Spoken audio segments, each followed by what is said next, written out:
Some dangers do not announce themselves. They sit quietly in familiar corners, looking harmless, even helpful. As the body changes with age, small hazards can carry larger consequences. Protecting independence often begins with noticing what no longer belongs. Most homes are built on memory. Every surface, corner, and object carries the imprint of years lived well. What sits where it sits often does so not by accident, but by habit. A small stool near the doorway, a loose mat by the sink, a narrow table placed just where it always fit.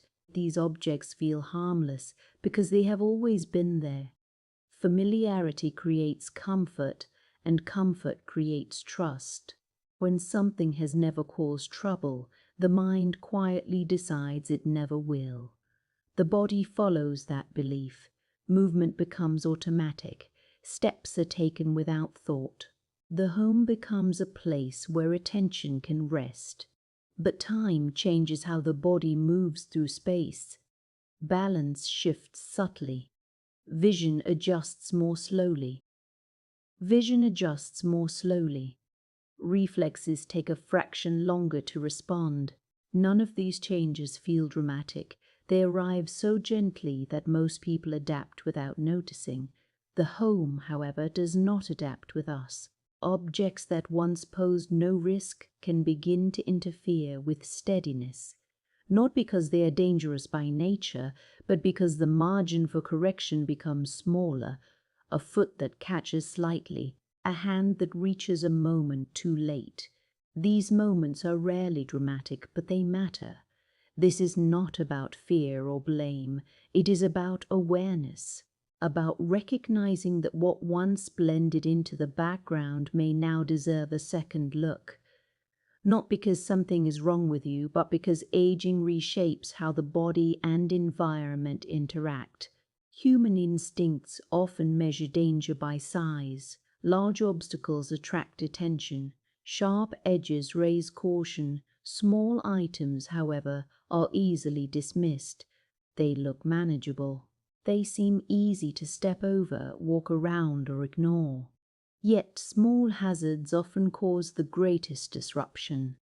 A low object does not announce itself. It waits at ankle level, where attention is weakest. It relies on assumption rather than awareness. The mind expects the floor to be clear because it usually is.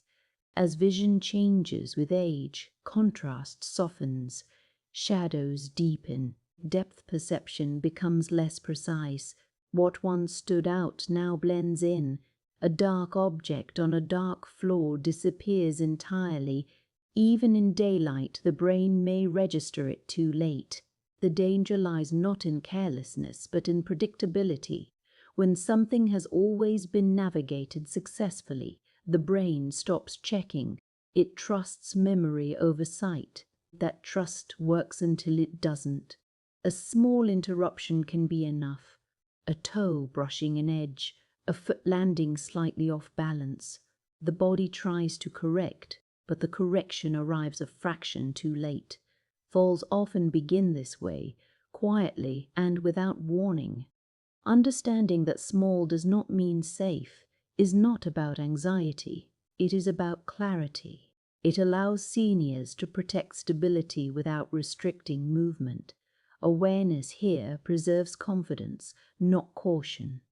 Accidents rarely come from recklessness.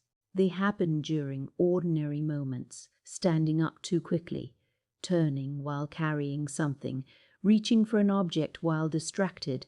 These are moments when attention is divided, not absent. The body is designed to handle complexity, but only within limits.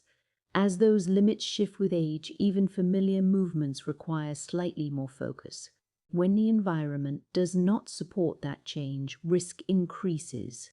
One unnoticed moment can reshape daily life, not because the fall itself is dramatic, but because recovery takes longer.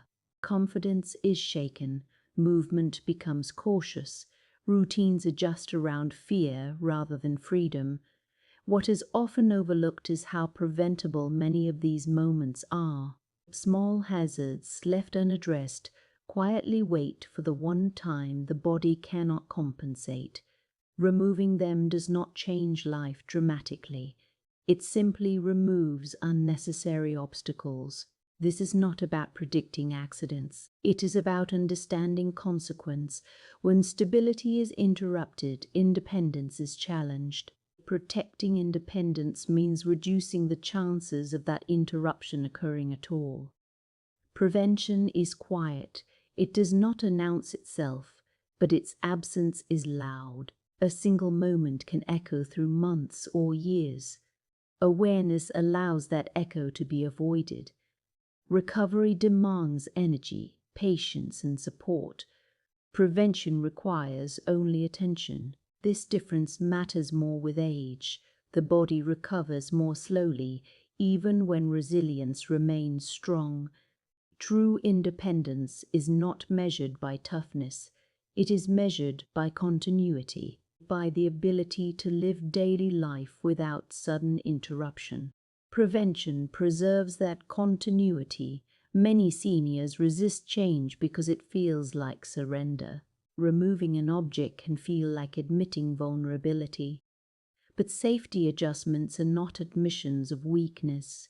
They are expressions of wisdom. Independence is preserved not by holding on to everything, but by choosing what still serves. When the environment supports the body, confidence remains intact. Movement stays fluid. Life continues uninterrupted. Prevention protects not only the body, but peace of mind. It allows seniors to move through their homes without second-guessing each step. That confidence is quiet but powerful. Attachment is not irrational. Objects represent stories, effort, and self-reliance. Throwing something away can feel wasteful, unnecessary, or emotionally uncomfortable. Many seniors were raised to value usefulness, to keep things because they might be needed. Letting go can feel like loss, even when the object no longer serves. But dignity is not preserved through accumulation. It is preserved through accumulation, aligning the home with the body as it exists now, not as it once did. Letting go does not erase the past, it honors the present. It says, I respect where I am now. That respect is not weakness, it is clarity. Choosing safety is choosing self-respect. It allows the home to remain a place of ease rather than tension. It supports confidence rather than caution. A supportive home does not feel restrictive. It feels calm. Clear pathways, stable surfaces, open movement.